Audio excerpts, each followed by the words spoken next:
मुझे मालूम है कि आप वीडियो का थंबनेल देख करके आए हैं, लेकिन फिर भी मैं आपको बता दूं कि इस वीडियो में हम बिहार बोर्ड के 12th क्लास केमिस्ट्री के क्वेश्चन बैंक के सॉल्यूशन की बात करेंगे, जो 2013 का क्वेश्चन बैंक का सॉल्यूशन होगा। हमने बोर्ड पर भी लिखा है chemistry class 12th question bank solution 2013 Bihar board.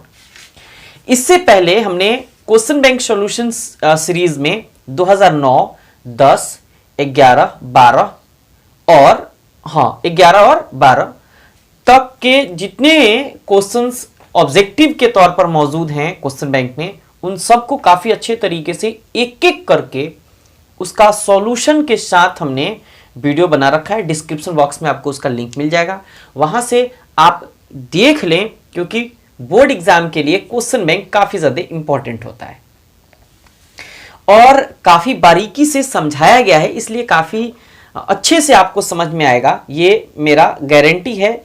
लेकिन हर स्टूडेंट का अपना अपना माइंड होता है समझने का।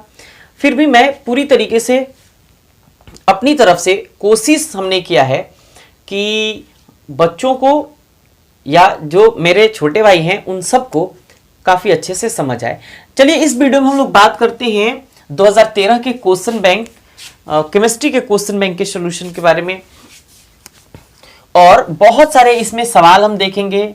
2013 में लगभग आपको 5 असर्शन रीजन के क्वेश्चन मिलेंगे, 5 क्वेश्चन मिलान करने वाले क्वेश्चन मिलेंगे और उसके बाद ऑब्जेक्टिव क्वेश्चन मिलेंगे, जिसमें 3 ऐसे भी क्वेश्चन होंगे जो मल्टीपल चॉइस क्वेश्चन होंगे, जिनमें एक से अधिक क्वेश्चन के एक से अधिक आंसर होने की संभावना होगी। तो चलिए स्टार्ट करते हैं पहले क्वेश्चन की तरफ और फिर हम पहले क्वेश्चन को लिखते हैं। तो पहला क्वेश्चन है हमारा, निम्न में से कौन अक्रिस्टलीय ठोस पदार्थ है, यानी which of the following is an amorphous solid, यानी कि इसी को नॉन क्रिस्टलाइन सॉलिड भी कहा जाता है। ऑप्शन है हीरा यानी डायमंड, ग्रेफाइट, कांच और साधारण नमक यानी सिंपल साल्ट। देखिए, जब हम बात करेंगे कि क्रिस्टलीय ठोस अक्रिस्टलीय ठोस कौन है जिसको एमॉर्फस सॉलिड कहा जाता है, तो नॉन क्रिस्टलाइन सॉलिड या एमॉर्फस सॉलिड का एक प्रॉपर्टी होता है कि वह भंगुर होता है। क्या होता है? भंगुर होता है, यानी ब्रिटल नेचर का होता है। थोड़ा सा भी अगर उस पर प्रेशर लगाएं तो काफी आसानी से टूट जाता है। तो अब देखते हैं कि इनमें से कौन सा ऑप्शन सही होगा। देखिए, हीरा जो है यानी डायमंड जो है, ये एक क्रिस्टलाइन सॉलिड है, क्योंकि इसके ये क्रिस्टल फॉर्म में मौजूद होता है। ग्रेफाइट भी क्रिस्टल फॉर्म में मौजूद होता है, यानी कि ये क्रिस्टलाइन सॉलिड है। ये कैसा सॉलिड है? क्रिस्टलाइन सॉलिड, यानी क्रिस्टलीय ठोस है।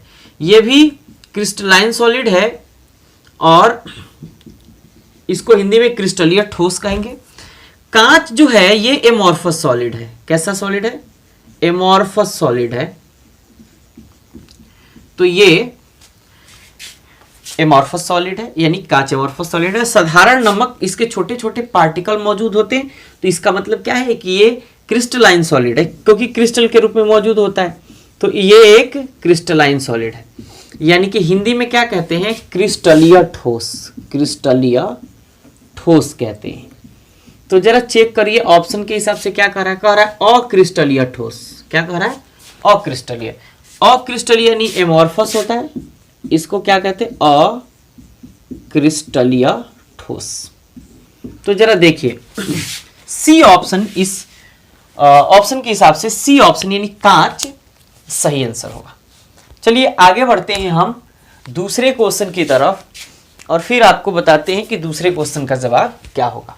तो चलिए आप पहले लिखिए। हाँ, आपसे एक गुजारिश है कि आप जिस स्टेट से भी आप ये वीडियो देख रहे हैं और बिहार के किसी भी जिले से अगर वीडियो देख रहे हैं, तो अपने दोस्तों को बताइए कि इस चैनल पे क्वेश्चन बैंक का तैयारी चल रहा है, जो ऑब्जेक्टिव का है, और सब्जेक्टिव का भी हम चैप्टर वाइज अभी मेरा पूरा प्रयास है कि चैप्टर वाइज ऑब्जेक्टिव के साथ इसके बाद सब्जेक्टिव यानी 2 मार्क्स और 5 मार्क्स के जितने क्वेश्चन पूछे जाएंगे उनकी भी मैं वीडियो बनाऊं, ये मेरा पूरा प्रयास है। मैं अगर आप लोगों का सपोर्ट रहा, आप लोगों ने थोड़ा दरिया दिली दिखाई, तो मैं वीडियो जरूर बनाऊंगा। चलिए पहले आप 1 नंबर क्वेश्चन के जवाब को लिखिए, क्वेश्चन को बिल्कुल लिखिए, नोट्स बनाइए अपनी कॉपी में, ताकि काफी आसानी से आपकी तैयारी हो सके। तो चलिए अब हम लोग दूसरे क्वेश्चन की तरफ आगे बढ़ते हैं। तो चलिए नेक्स्ट सवाल है आपका, निम्न में से किसका हिमांक का अवनमन अधिकतम होगा? तो ऑप्शन है आपके पास K2SO4 पोटेशियम सल्फेट, NaCl यानी सोडियम क्लोराइड, यूरिया जिसका केमिकल फॉर्मूला NH2CONH2 होता है, और ग्लूकोज जिसको C6H12O6 लिखते हैं। इसमें से पूछा जा रहा है इन 4 ऑप्शंस में से किसका हिमांक का अवनमन, लोअरिंग ऑफ फ्रीजिंग पॉइंट, सबसे ज्यादा होगा। तो देखिए पोटेशियम सल्फेट का हिमांक का अवनमन सबसे ज्यादा होता है, अधिकतम होता है, इसलिए ए ऑप्शन सही आंसर होगा। ये क्वेश्चन काफी ज्यादा फेमस है, 2009 के एग्जाम में भी ये क्वेश्चन पूछा जा चुका है, और शायद 11 में भी ये क्वेश्चन पूछा जा चुका है, तो काफी ज्यादा इंपॉर्टेंट है, इसलिए इसको याद रखिएगा। पोटेशियम सल्फेट का जो हिमांक का अवनमन होता है ये काफी ज्यादा होता है, मतलब पोटेशियम सल्फेट जो है इसका हिमांक का अवनमन सबसे अधिकतम होगा। तो चलिए अब हम लोग तीसरे क्वेश्चन की तरफ आगे बढ़ते हैं।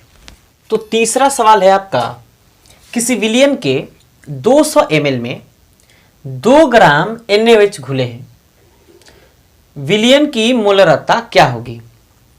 तो देखिए 200 ml एक सॉल्वेंट होगा, क्योंकि जिस पदार्थ की मात्रा विलियन में सबसे ज्यादा होती है उसी को सॉल्वेंट यानी विलायक कहते हैं।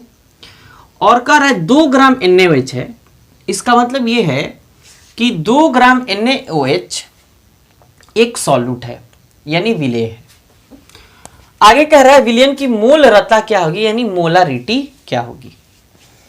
तो मोलारिटी मोल पर लीटर होता है, और उसको अगर डिफाइन करें तो कहेंगे कि किसी 1 लीटर विलियन में मौजूद विलेय के मोलों की संख्या को मोलारिटी यानी मोलरता कहा जाता है। तो चलिए हम सबसे पहले इसको देखते हैं, ऑप्शन भी चेक कर लेते हैं कि ये 0.25 दिया है, 0.5 दिया है, 5 दिया है और 10 दिया है, कौन सा ऑप्शन सही है इसकी बात करनी है हमको। तो देखिए सबसे पहली बात, जब मोलारिटी, देखिए एग्जाम में आपको क्या करना है, समय बचाना है, कॉन्सेप्ट भी आपका क्लियर रहे, अगर कॉन्सेप्ट क्लियर रहेगा तभी समय बचेगा। तो देखिए हम लोग क्या करेंगे, डायरेक्ट मोलारिटी निकालेंगे, लेकिन मोलारिटी निकालने के लिए आपको क्या करना पड़ेगा, number of mole of solute आपको मालूम होना चाहिए, यानी विलेय के मोलों की संख्या मालूम होना चाहिए। तो देखिए कहेंगे सबसे पहले डाटा चेक कर लेते हैं, कहेंगे कि विलियन का आयतन, विलियन का आयतन, आयतन यानी वॉल्यूम कितना दिया है भाई, 200 ml। एक बात बताइए 200 ml को अगर लीटर में चेंज करेंगे, क्यों? क्योंकि मोल पर लीटर यूनिट होता है मोलारिटी का, तो अगर लीटर में चेंज करें तो इसको आप ऐसे लिख सकते हैं 200 गुणे 1/1000 लीटर।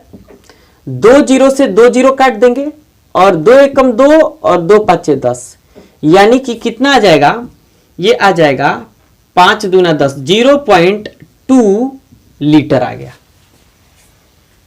अब जरा देखिए NaOH का दिया गया द्रव्यमान कितना है, NaOH का दिया गया द्रव्यमान यानी कि क्वेश्चन में जो दिया गया वो कितना है भाई, 2 ग्राम। और मोल निकालने के लिए मोलर मास की जरूरत पड़ती है, तो NaOH का मोलर मास, NaOH का मोलर मास यानी मोलर द्रव्यमान कितना होगा, Na plus O plus H यानी कि 23 प्लस 16 प्लस 1 बराबर 40 ग्राम पर मोल। क्लियर। अब देखिए आपको मोलरता ज्ञात करना है। क्या ज्ञात करना है? मोलरता यानी मोलारिटी, जिसको कैपिटल एम से डिनोट करते हैं। कहते हैं number of mole of solute, तो मोल ऑफ सॉल्यूट निकालते हैं तो given mass upon molar mass. Given mass कितना है भाई? दिया गया द्रव्यमान कितना है? 2 ग्राम, तो 2 ग्राम अपॉन मोलर मास कितना है? देखिए NaOH का मोलर मास कितना? 40 ग्राम पर मोल, तो 40 ग्राम पर मोल। ग्राम से ग्राम कैंसिल हो जाएगा, है ना। अच्छा, मोलरिटी की बात हो रही है तो अब जरा चेक करिए, एक चीज छूट गया कि given mass upon molar mass upon volume, यानी कि विलियन का आयतन। विलियन का आयतन, तो विलियन का आयतन कितना कितना है? 0.2 लीटर। 0.2 लीटर। तो ग्राम से ग्राम कैंसिल करा दिए हैं, 2 एकम 2 और 20 दूना 40। 1/20 आ गया, तो 1/20 आ गया तो अब क्या करिएगा? कहिएगा 1/20। 1/20 को भाग करिएगा, ये 1/20 को भाग करिएगा तो कितना हो जाएगा? 0.005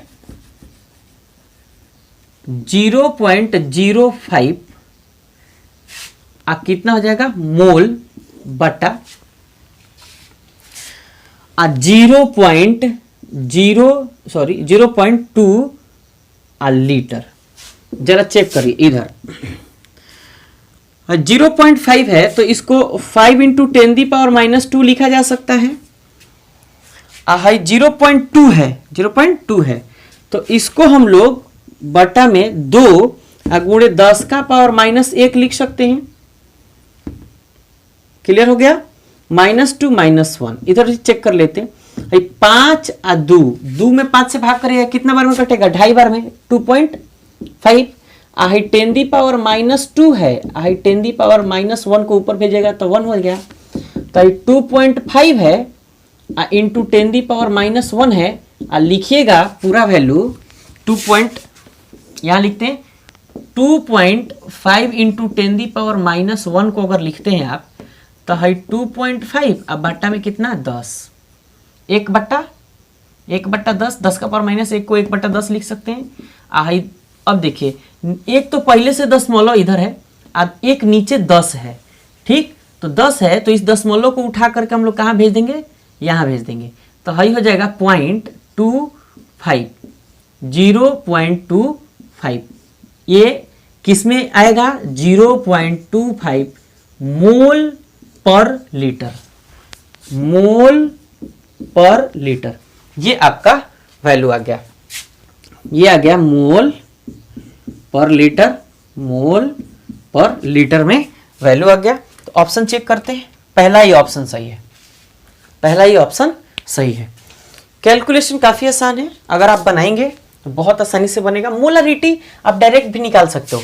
देखो 2 बट्टा इसका मोलर मास आपको याद रहना चाहिए या निकाल लीजिएगा वही, 2/40/200 ml को लीटर में चेंज कर लीजिए, गुणा भाग करिए, जितना आएगा वही आंसर होगा।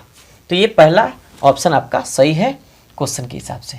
तो चलिए अब हम लोग चौथे क्वेश्चन की तरफ बढ़ते हैं और फिर हम चौथे क्वेश्चन को लिखते हैं। पहले इसको आप लिख लीजिए।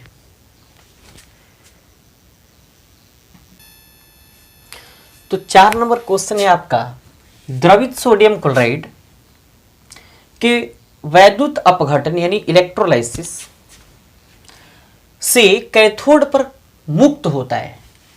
इनमें से क्या मुक्त होता है? क्लोरीन, सोडियम, सोडियम अमलगम और हाइड्रोजन। 4 ऑप्शंस दिए गए हैं, इन 4 ऑप्शंस में से आपको बताने हैं कि कैथोड पर क्या मुक्त होते हैं। तो देखिए कह रहा है द्रवित सोडियम क्लोराइड, यानी कि NaCl कैसा होना चाहिए? लिक्विड होना चाहिए। वैद्युत अपघटन करेंगे तो हम लोग अंग्रेजी में इलेक्ट्रोलाइसिस अगर लिख दें, इलेक्ट्रोलाइसिस, तो कोई दिक्कत वाली बात नहीं होगी। अब देखिए जैसे इलेक्ट्रोलाइसिस करते हैं ये Na+Cl2 के रूप में टूटता है। अब जरा देखिएगा रिएक्शन को अगर बैलेंस करें तो ये यहां 2 मोल, ये 2 मोल। हमारी बात हो रही है कि कैथोड पर क्या मुक्त होता है। तो सबसे पहले कैथोड की बात कर लेते हैं। कैथोड पर देखते हैं, अगर ये सोडियम है और कितना मोल है, 2 मोल सोडियम है। इससे 2 मोल इलेक्ट्रॉन अगर निकालते हैं तो ये 2 मोल सोडियम केटायन का फॉर्मेशन होता है। और वहीं अगर एनोड की बात करते हैं तो क्लोरीन को 2 इलेक्ट्रॉन जैसे ही ऐड करते हैं तो ये Cl- के रूप में प्राप्त होता है। चूंकि रिमूवल ऑफ इलेक्ट्रॉन मतलब किसी स्पीसीज से इलेक्ट्रॉन अगर गायब हो, रिमूव हो, तो उस प्रोसेस को रिडक्शन कहते हैं। क्या कहते हैं? रिडक्शन यानी अपचयन कहते हैं। और किसी स्पीसीज या एटम या आयंस को से अगर इलेक्ट्रॉन ऐड हो, यानी कि एडिशन ऑफ इलेक्ट्रॉन, ऑक्सीडेशन कहलाता है। यानी कि ये हमेशा ऑक्सीकरण कहलाता है, जिसको हिंदी में उपचयन भी कहते हैं। तो कैथोड पर रिडक्शन होता है जबकि एनोड पर ऑक्सीडेशन होता है। अब हमसे सवाल में पूछा जा रहा है कि कैथोड पर क्या मुक्त होता है। तो कैथोड पर सोडियम मुक्त होता है। क्या मुक्त होता है? सोडियम मुक्त होता है। तो यहां देखिएगा, कैथोड पर क्या मुक्त होता है? सोडियम मुक्त होता है। ऑप्शंस में चेक करते हैं, क्लोरीन, सोडियम। तो ऑप्शन कौन सा सही होगा? बी ऑप्शन आपका सही होगा, यानी कि सोडियम कैथोड पर मुक्त होता है। एनोड पर पूछता तो क्लोरीन की बात करते, यानी एनोड पर क्लोरीन मुक्त होता है। तो चलिए आप इसको लिख लीजिए और फिर हम लोग 5वें क्वेश्चन की बात करते हैं। तो 5 नंबर सवाल है आपका, 96,500 कूलाम विद्युत कॉपर सल्फेट के विलयन से मुक्त करता है। क्या मुक्त करता है भाई? देखिए, कॉपर की केवल बात हो रही है। इतना ग्राम कॉपर यानी 63.5 ग्राम कॉपर, 31.76 ग्राम कॉपर, कि 96,500 ग्राम कॉपर, कि 100 ग्राम कॉपर।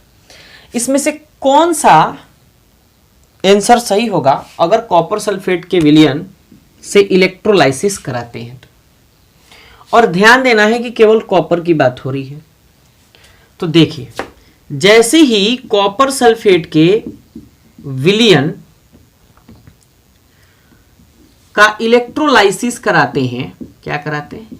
इलेक्ट्रोलाइसिस कराते हैं, तो ये Cu2+ और फिर SO4 2- के रूप में टूटता है। हमारा मतलब सिर्फ कॉपर से है, तो इसलिए देखिएगा, कैथोड पर ये कॉपर केटायन जैसे ही Cu2+ से 2 इलेक्ट्रॉन ऐड करते हैं तो ये Cu यानी कॉपर प्राप्त होता है।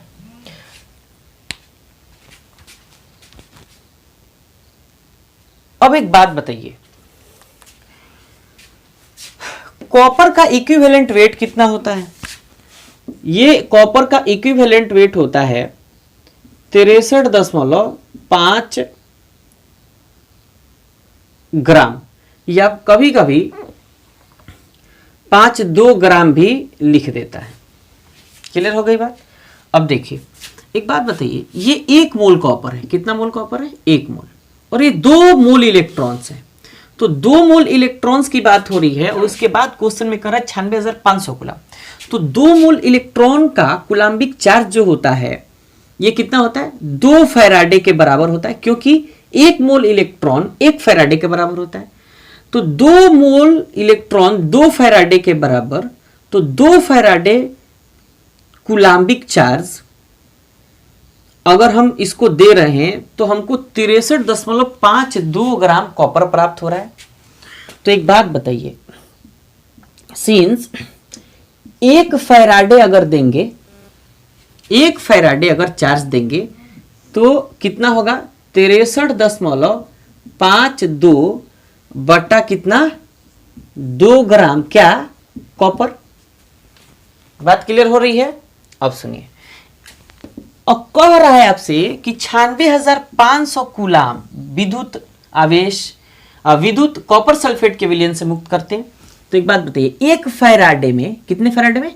1 फैराडे में 96,500 कूलाम चार्ज होता है। तो इसलिए हम लोग क्या लिखेंगे कि 96,500 कूलाम बराबर 63.52 बटा 2। तो जैसे ही हम भाग करेंगे तो ये लगभग हमारा कितना आ जाएगा जी? ये आ जाएगा 31.76 ग्राम कॉपर आ जाएगा। एकदम इन शॉर्ट हम बनाए हैं। क्लियर? 31.76 ग्राम कॉपर आ जाएगा। तो 96,500 कूलाम अगर आप चार्ज देते हैं तो आपको लगभग 31.76 ग्राम कॉपर प्राप्त होगा। और ये आपका बी ऑप्शन इसका सही आंसर होगा। आप कैलकुलेशन थोड़ा करके चेक कर लीजिएगा। ये 2 छक्का 12 और इधर बचा कितना? ये हो गया 4, 2 7 14, ये हो गया 62, 31 दूना 76। सही है, बिल्कुल 31 दूना 62, बिल्कुल सही है। तो ये 96,500 कूलम अगर चार्ज दे रहे हैं तो 31.76 ग्राम कॉपर आपको मिलेगा। तो चलिए आप इसको लिख लीजिए। देखिए एग्जाम के पॉइंट ऑफ व्यू से कितना ज्यादा इंपॉर्टेंट है। क्वेश्चन न्यूमेरिकल भी दे रहा है, अब रट के जाइएगा आप। अगर डाटा चेंज कर दे, जैसे मान के चलिए 96,500 कूलम कर रहा है और अगर 4 या 5 ऐसे ही गुणा करके 4 या 5 फैराडे कह देता यहाँ और फिर क्वेश्चन दे देता, फिर मिसमाइंड हो जाइएगा। तो इसलिए डाटा को बेहतर तरीके से देखिए और सवाल बनाने की कोशिश करिए। सवाल आसानी से बनेगा, केवल प्रिपरेशन होनी चाहिए। क्वेश्चन बैंक से काफ़ी ज़्यादा क्वेश्चन पूछा जाता है। चलिए आप इसको लिखिए और फिर हम 6 नंबर क्वेश्चन की तरफ बढ़ते हैं। 6 नंबर सवाल है आपका, किसी अभिक्रिया का वेग यानी rate of reaction concentration term a² और b का पावर 1 कुछ भी नहीं है तो 1 है, तो अभिक्रिया की कोटि यानी ऑर्डर ऑफ रिएक्शन क्या होगा? तो देखिए रेट ऑफ रिएक्शन जो होता है, ये कॉन्सेंट्रेशन टर्म के घात यानी एक्सपोनेंशियल वैल्यू का योगफल होता है। तो यहां देखिएगा ए का कॉन्सेंट्रेशन मतलब ए कॉन्सेंट्रेशन टर्म है, बी भी कॉन्सेंट्रेशन टर्म है, तो इसका जो घात है कितना है? 2 है। तो 2 आप प्लस बी का घात कुछ भी नहीं है, इसका मतलब 1, तो 1, तो टोटल कितना हो गया? 3। यानी कि इस रिएक्शन का जो अभिक्रिया का वेग होगा यानी रेट ऑफ रिएक्शन होगा वो 3 होगा, यानी कि बी ऑप्शन सही होगा। अगर मान के चलिए यहां 2 देता तो 2 और 2 जोड़ करके 4 लिखते, ऑप्शन जो 4 होता वही टिक लगाते। क्लियर हो गई बात? तो चलिए काफी आसान क्वेश्चन है। अब 7 नंबर क्वेश्चन की तरफ आगे बढ़ते हैं। तो चलिए 7 नंबर सवाल है आपका, कौन सी धातु प्रकृति में मुक्त अवस्था में पाई जाती है? देखिए मुक्त अवस्था में धातु जो होती है 2 ही स्टेट में पाई जाती है, एक मुक्त अवस्था में, एक संयुक्त अवस्था में। मतलब एक फ्री स्टेट में और एक नेटिव स्टेट। इसी को फ्री स्टेट को ही नेटिव स्टेट कहते हैं। और दूसरा होता है कंबाइंड स्टेट। तो जितने एक्टिव मेटल होते हैं, एक्टिव मेटल जैसे sodium, lithium, potassium, beryllium, magnesium, calcium, ये सब के सब कंबाइंड स्टेट यानी संयुक्त अवस्था में पाई जाती है। और फ्री स्टेट में सिल्वर, गोल्ड और प्लेटिनम, ये 3 पाए जाते हैं। उसमें भी सिल्वर कभी कभी किसी स्पीसीज से रिएक्शन कर जाता है, लेकिन गोल्ड और प्लेटिनम कभी भी किसी भी तत्व से, यहां तक कि ऑक्सीजन से भी रिएक्शन नहीं करते। और सिल्वर भी ऑक्सीजन से रिएक्शन नहीं के बराबर ही करता है। तो अब सवाल ये है कि प्रकृति में मुक्त अवस्था में कौन पाई जाती है, मतलब फ्री स्टेट में। तो देखिए कर है सोडियम, लोहा, जिंक। तो सोडियम तो भाई एक्टिव मेटल है, इसका मतलब ये नहीं होगा।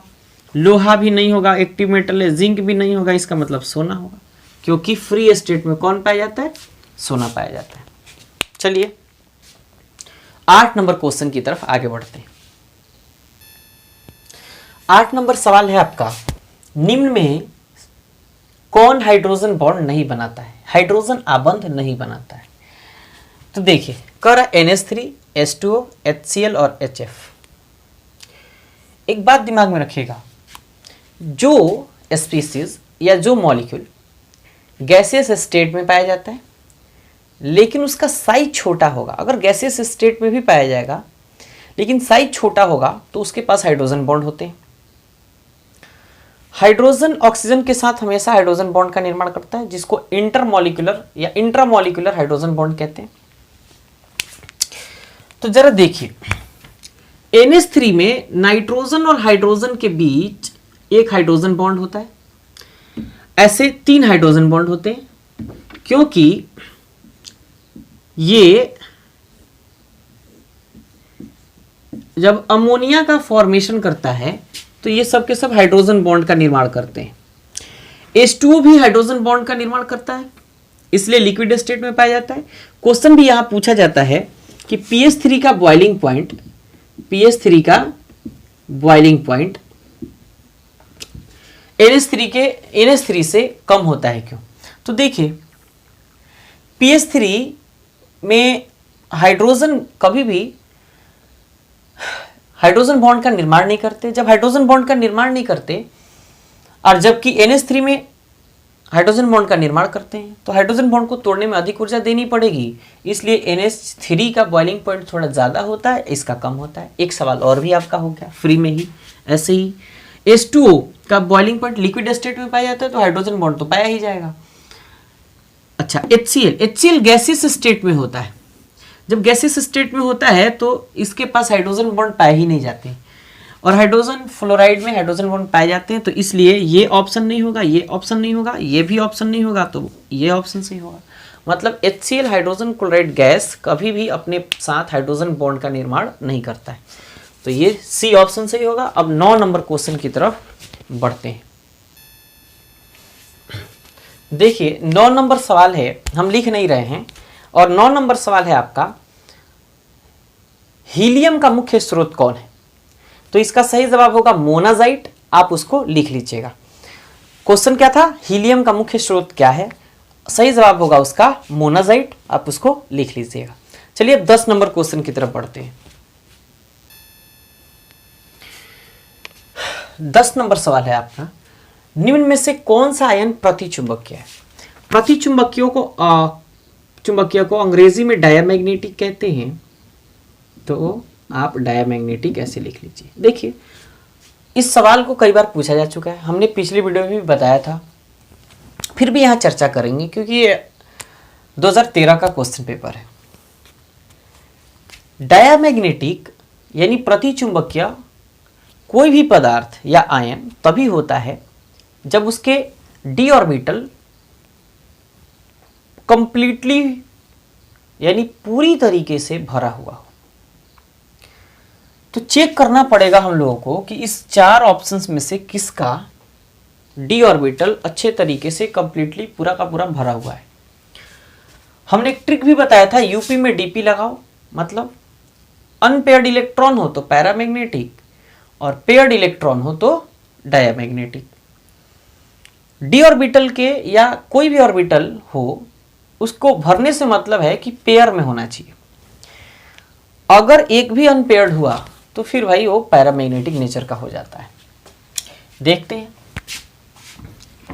कोबाल्ट का इलेक्ट्रॉनिक कॉन्फ़िगरेशन निकालें तो एटॉमिक नंबर कितना होता है 26, 2 इलेक्ट्रॉन कम है, यानी कि ये आर्गन 18 और फिर 4s2 और 3d कितना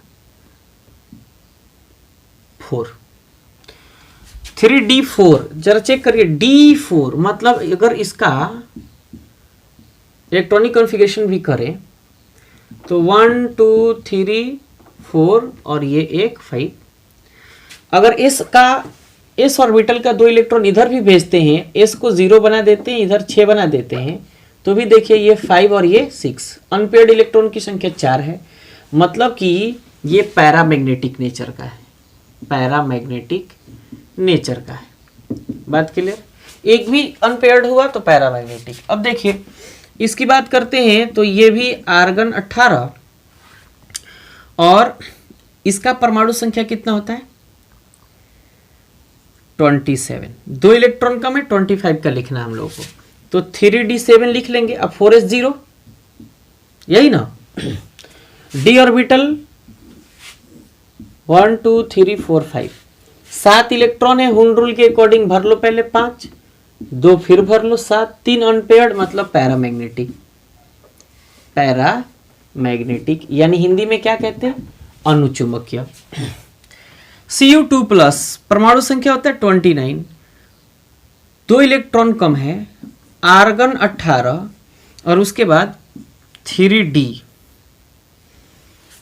3d कितना हो जाएगा 7, 3d 9 हो जाएगा। कितना हो जाएगा 9 हो जाएगा, 4s0 हो जाएगा। फिर भी 9 हो गया।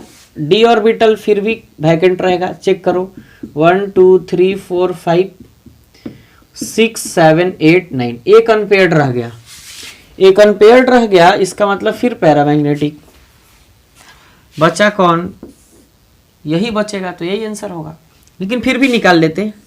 आर्गन कितना हो गया 18 और 3d 10 और 4s0, क्योंकि परमाणु संख्या 30 होता है, तो पूरा का पूरा डी ऑर्बिटल इसका भरा हुआ रहेगा। हुन रूल के अकॉर्डिंग भरेंगे तो 5 पहले इधर से, अब 5 पहले इधर से। अब देखो D10 है और D9 है, 9 है तो एक अनपेयर्ड और D10 है तो एक भी अनपेयर्ड नहीं।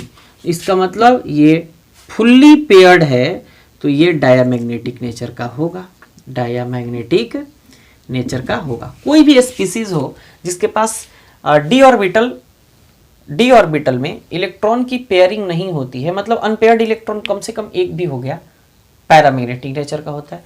अगर फुल्ली कंप्लीटेड है ऑर्बिटल, फुल्ली कंप्लीटेड है यानी पेयर्ड इलेक्ट्रॉन है उनके पास, तो वह डायमैग्नेटिक नेचर का होता है यानी प्रतिचुंबकीय प्रवृत्ति का होता है। तो चलिए आप इसको लिखिए और फिर हम इसके आगे 10 से 16 तक के जो क्वेश्चन हैं, 15 तक के क्वेश्चन हैं, ये असर्शन रीजन के क्वेश्चन है, कथन कारक के क्वेश्चन है। एग्जाम पैटर्न में ऐसे क्वेश्चन नहीं पूछे जाएंगे। अब हम 16 नंबर क्वेश्चन की तरफ बढ़ेंगे। तो चलिए 16 नंबर क्वेश्चन की तरफ बढ़ते हैं और फिर इसको आप लिखिए। तो 16 नंबर सवाल है आपका, मीथेन यानी CH4 क्लोरीन से सूर्य के प्रकाश में अभिक्रिया कर या अप्रत्यक्ष प्रकाश में अभिक्रिया कर, तो ये अल्ट्रावायलेट रे हो गया। क्या क्या बनाता है, तो देखिए सबसे पहले क्लोरोमीथेन बनाता है। ये सब्स्टिट्यूशन रिएक्शन है, ये प्रतिस्थापन अभिक्रिया है। तो हाइड्रोजन यहाँ से और यहाँ से क्लोरीन माइनस HCl होता है, एक क्लोरीन जाकर के यहाँ जुड़ता है और फिर ये फ्री रेडिकल मैकेनिज्म होता है, ये CH3Cl बनता है यानी क्लोरोमीथेन बनता है। इसमें बताना है कि क्या क्या बनता है इसके रिएक्शन से। अब देखिए फिर से CH3Cl पुनः क्लोरीन से रिएक्शन करता है अल्ट्रावायलेट रे की उपस्थिति में और CH2Cl2 का फॉर्मेशन करता है, फिर HCl का फॉर्मेशन करता है। इधर माइनस लिखे, इधर प्लस लिख दिए हैं। फिर CH2Cl2 फिर HCl से रिएक्शन करता है, फिर क्लोरीन से रिएक्शन करता है और फिर एक हाइड्रोजन एक क्लोरीन बाहर निकलता है और फिर CCl3 यानी कि CH3 और फिर HCl का फॉर्मेशन करता है। इसको डाइक्लोरोमीथेन कहते हैं, इसको क्लोरोफॉर्म कहते हैं। और फिर क्लोरोफॉर्म जो है क्लोरीन से रिएक्शन करता है अल्ट्रावायलेट रे की उपस्थिति में और फिर CCl4 और फिर HCl का फॉर्मेशन करता है। तो क्या क्या बना भाई, देखिए एक CH3Cl यानी क्लोरोमीथेन बना, एक CH2Cl2 यानी डाइक्लोरोमीथेन बना, CHCl3 ट्राइक्लोरोमीथेन यानी क्लोरोफॉर्म बना, और CCl4 यानी कार्बन टेट्राक्लोराइड बना। इसमें से चेक करते हैं कि इन सब में से क्या क्या मिला है। देखिए, एक CCl4 पहला ऑप्शन मिल गया, एक क्या बना है CHCl3 यानी क्लोरोफॉर्म मिल गया। अच्छा, और उसके बाद CH2Cl2, ये 3 ऑप्शन मिले हैं, यानी कि A B C इस 16 नंबर क्वेश्चन के 3 ऑप्शन सही हैं, A B और C। चलिए 17 नंबर क्वेश्चन की तरफ बढ़ते हैं, आप इसको लिखिए। चलिए नेक्स्ट क्वेश्चन है आपका, निम्न में कौन सा धातु अम्ल के जलीय विलयन से हाइड्रोजन गैस मुक्त करेगा। हाइड्रोजन गैस मुक्त करने की अगर बात आती है तो आप इलेक्ट्रोकेमिकल सीरीज पढ़ के आए होंगे, या 10th क्लास में रिएक्टिविटी सीरीज पढ़ के आए होंगे, जिसको हिंदी में सक्रियता श्रेणी कहते थे। तो जो एलिमेंट हाइड्रोजन से नीचे आता है वह कभी भी हाइड्रोजन को किसी विलयन से या किसी सॉल्यूशन से रिमूव नहीं कर पाएगा, उसको विस्थापित नहीं कर पाएगा, हटा नहीं पाएगा, प्रतिस्थापित नहीं कर पाएगा, तो हाइड्रोजन गैस तो नहीं निकलेगा। तो देखिए, हम एक एग्जांपल लेते हैं HCl का। HCl का Na से रिएक्शन कराते हैं अगर सोडियम से, काफी आसानी से सोडियम क्लोराइड और हाइड्रोजन गैस बना लेता है। तो कह रहा है कि धातु अम्ल के जलीय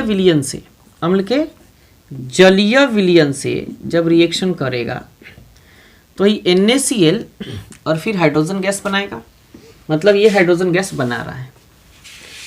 अब देखिए, फिर HCl का एक्वस लेंगे, एक्वस सॉल्यूशन, और फिर किससे रिएक्शन करेंगे, कॉपर से।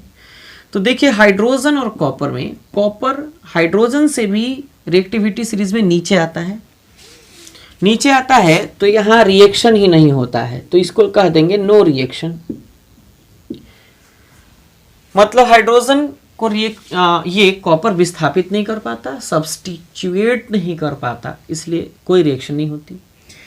HCl की अगर एल्यूमिनियम के साथ रिएक्शन कराएं, ये एक्वस के साथ एल्यूमिनियम का रिएक्शन कराएं, तो क्या होगा भाई, ये एल्यूमिनियम क्लोराइड बनाता है और फिर हाइड्रोजन गैस बनाता है, मतलब ये भी होगा। और फिर है HCl का अगर, एक्वस HCl का अगर आयरन से रिएक्शन कराएं तो ये FeCl2 और फिर हाइड्रोजन गैस बनाता है, मतलब 3 ऑप्शन सही है, A ऑप्शन, C ऑप्शन और D ऑप्शन, B केवल ऑप्शन नहीं सही है। तो चलिए 3 ऑप्शन सही है, सोडियम, एल्यूमिनियम और आयरन। 18 नंबर क्वेश्चन की तरफ बढ़ते हैं, आप इसको लिखिए। नेक्स्ट सवाल है, निम्न में से कौन एल्यूमिनियम का प्रमुख अयस्क है। बॉक्साइट, क्रायोलाइट, फेल्सपार और मैलाकाइट। बॉक्साइट को Al2O3 2H2O लिखते हैं, क्रायोलाइट Na3AlF6 होता है, फेल्सपार जो होता है ये K2O Al2O3 6SiO2 होता है, और मैलाकाइट होता है, ये होता है CaCO3 CuOH ट्वाइस। ये आपका सही बिल्कुल, ये क्या लिखे हैं, ये CuCO3 होता है, कॉपर कार्बोनेट, कॉपर हाइड्रोक्साइड। ये मैलाकाइट का केमिकल फॉर्मूला, ये आपका बिल्कुल सही केमिकल फॉर्मूला है। अब इसमें से पूछ रहा है ना भाई, प्रमुख अयस्क, तो प्रमुख का मतलब होता है जिससे धातु का निष्कर्षण किया जाता है, यानी एक्सट्रैक्शन किससे किया जाता है, तो बॉक्साइट से, इसलिए प्रमुख इसी को मानेंगे, यानी कि 18 का A ऑप्शन। अब देखिए, ये मल्टीपल चॉइस भी है, तो आप अगर ये देखें कि बॉक्साइट के साथ क्रायोलाइट भी है, तो इसमें भी एल्यूमिनियम है, इसमें भी एल्यूमिनियम है, तो दोनों को भी मार सकते हैं, लेकिन प्रमुख अगर बात होगी तो बॉक्साइट की बात होगी। चलिए अब इसके आगे हम 19 नंबर क्वेश्चन, 20 नंबर और 21 नंबर और 22 नंबर, 23 नंबर की बात करते हैं। चलिए इसको लिख लीजिए। तो चलिए अब हम इस वीडियो के अंतिम पड़ाव में हैं। तो आपसे रिक्वेस्ट है कि अभी तक आपने इस चैनल को अगर सब्सक्राइब नहीं किया है तो चैनल को सब्सक्राइब करके बेल आइकन को जरूर प्रेस करके, साथ ही अगर वीडियो अच्छा लग रहा है, जाहिर सी बात है अगर इतनी दूर तक आ चुके हैं तो वीडियो अच्छा लग रहा होगा। तो वीडियो अगर अच्छा लग रहा है तो वीडियो को लाइक करें, अपने दोस्तों के साथ शेयर जरूर करिए, बताइए 2-4 व्हाट्सएप ग्रुप में कि हाँ इस चैनल पे क्वेश्चन बैंक की अच्छी तैयारी चल रही है। तो चलिए हम क्वेश्चन की तरफ पुनः चलते हैं और क्वेश्चन है 19 नंबर, 20 नंबर, 21 नंबर और 22 नंबर। मैचिंग करना है, मिलान करना है, कॉलम ए कॉलम बी। देखिए ये अमोनिया नाइट्रिक अम्ल कार्बन ओलियम, ये ओस्वाल्ड विधि, H2SO4, हैबर विधि और टेट्राहेड्रल, इसको मिलान करना है। अमोनिया का देखना है कि इसमें किससे संबंधित है, ये अमोनिया किससे संबंधित है। तो देखिए ओस्वाल्ड विधि नाइट्रिक अम्ल बनाने की एक विधि है, H2SO4, इसमें अगर चेक करें तो ओलियम को बनाने के लिए H2SO4 की जरूरत पड़ती है और सल्फर ट्राइऑक्साइड के साथ मिक्स करके इसको ओलियम बनाया जाता है। हैबर विधि अमोनिया बनाने की एक विधि है। तो 19 नंबर का आपका क्या होगा, सी आंसर सही होगा। आगे बढ़े तो नाइट्रिक अम्ल से ओस्वाल्ड विधि द्वारा नाइट्रिक अम्ल बनाया जाता है। तो हम क्या लिखेंगे, 20 का लिखेंगे ए, 20 का क्या लिखेंगे ए। आगे बढ़े कार्बन, अब बच्चा H2SO4 टेट्राहेड्रल। तो कार्बन का शेप जो होता है, कार्बन का नंबर है भाई 21 नंबर। तो कार्बन का जो शेप होता है या ज्योमेट्री होता है ये होता है टेट्राहेड्रल। तो 21 का कितना हो जाएगा डी, 21 का डी। अब देखिए ओलियम 22 नंबर है और 22 नंबर का क्या होगा बी, यानी H2SO4 और SO3 सल्फर ट्राइऑक्साइड दोनों को मिक्स करके फिर H2H2O7 ओलियम बना लिया जाता है। तो ये पूरा का पूरा आपका वीडियो रहा।